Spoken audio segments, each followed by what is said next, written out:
Je suis Chloé Gravely, je suis une praticienne en intelligence collective et j'ai fondé le cabinet Mensch Collective il y a quelques années. Je suis dans le domaine de l'intelligence collective depuis à peu près 10 ans, à l'époque où c'était encore très confidentiel. Bonjour, je suis Alexandre Korlev, je suis coach et consultant en intelligence collective. L'intelligence collective peut se définir comme la capacité d'un groupe de personnes à penser et à agir grâce à un puits de création de valeur qui est le lien entre les personnes. C'est également tout un champ d'intervention avec des méthodes, outils et pratiques.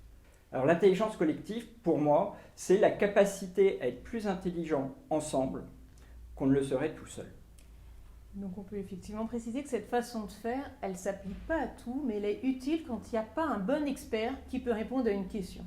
C'est-à-dire quand la problématique elle est complexe, c'est-à-dire que chaque personne n'a qu'une partie de la problématique. Ou quand il s'agit d'innovation, c'est-à-dire de créer du neuf, créer du nouveau, c'est toujours utile de mettre de la diversité ensemble. Et pour les questions aussi d'évolution, d'apprentissage et d'appropriation. Alors, mobiliser l'intelligence collective, en réalité, c'est juste réunir les perceptions multiples. Comment on peut réunir les perceptions multiples d'un groupe au service d'un objectif? Ça s'appuie sur des processus et de la posture. Les processus d'intelligence collective sont tous construits de la même manière. Il y a un moment qu'on appelle la divergence, où chaque personne exprime son point de vue subjectif, d'où il est, son point de vue sur la question. Et là, souvent, il y a beaucoup de diversité qui arrive. Le deuxième moment, c'est l'émergence, c'est là où commencent à se relier les perceptions de chacun, où les gens commencent à se laisser imprégner par les positions des autres, pour arriver ensuite à cette phase de convergence, qui est le moment où on arrive à trouver une réponse à la problématique.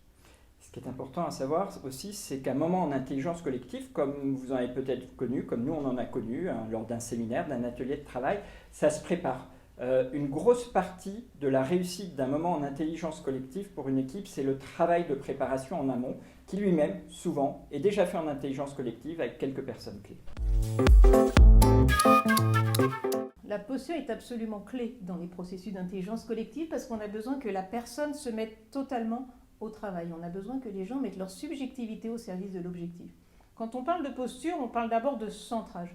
Centrer, en fait, ça peut être un mot peut-être jargonnant, mais c'est pas plus loin que se connecter à sa propre subjectivité ou d'ajuster ses propres lunettes sur le monde pour vraiment poser son point de vue. On cherche notre point de vue subjectif et non pas la bonne réponse. Ça passe par le centrage. Après, on aime parler de présence. Présence, c'est avoir sa tête et son corps au même endroit. On dit parfois en forum ouvert, soit tu apprends, soit tu contribues, soit tu prends tes deux pieds et tu vas ailleurs. Donc d'être totalement là parce que la personne doit être complètement impliquée. Et puis également, dans la posture, il y a la capacité à se laisser pénétrer par la proposition des autres, la capacité à se laisser transformer, la capacité à bouger sa perspective et à se laisser transformer par le point de vue des autres. Et pour créer cette posture ou favoriser cette posture chez les participants, il est très important aussi de parler de la posture du facilitateur. Qu'est-ce que c'est qu'être facilitateur en intelligence collective? Comment se mettre au service du collectif pour faire émerger ce dont le collectif est capable? S'adapter aussi, c'est très situationnel être facilitateur parce qu'il se passe toujours des choses qu'on n'avait pas prévues. Donc comment on s'adapte dans la formation pour accompagner le groupe au mieux vers ses objectifs? Et ce qui est très intéressant dans la posture de facilitateur, c'est que ça nous fait bouger nous-mêmes aussi. Et souvent, quand on est manager, il y a des choses qu'on peut ramener dans notre quotidien de manager. Et c'est un enrichissement dans la boîte à outils aussi du manager. Alors, l'intelligence collective, c'est quelque chose qui se prépare et qui est structuré.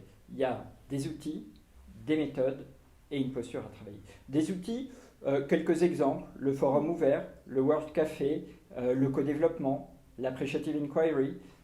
Des méthodes, c'est comment on prépare et on amène, on construit une séquence entière d'intelligence collective. Et la posture, on va travailler sur la posture du facilitateur. Donc pendant ces 2 jours, en réalité, on va faire des allers-retours entre méthode, outils, pratiques, posture et théorie. On va faire ça, vous allez expérimenter des méthodes, des outils d'intelligence collective en posture de participant et en posture de facilitateur. On va recueillir votre vécu, ce qui s'est passé pour vous et en tant que participant et en tant que facilitateur. Et à partir de là, on va construire et apporter des éléments théoriques pour vraiment pouvoir consolider, structurer et conscientiser l'apprentissage pour aller plus loin. Voilà. Voilà.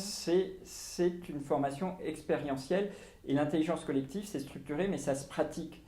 Donc on va vous faire passer cette première étape qui est je maîtrise les outils et je me sens en confiance pour pouvoir les utiliser dans mon quotidien avec mes équipes. Parce qu'on vous a beaucoup parlé de posture et qu'il y a différentes postures dans l'intelligence collective et qu'on a envie de vous montrer aussi dans la formation deux postures différentes. On a deux approches qui sont un peu différentes, même si on coanime beaucoup ensemble, même si on a les mêmes outils de base, et on a pensé que ça pouvait être intéressant aussi, comme ça vous donnera une certaine liberté pour trouver votre posture à vous. Sciences Po.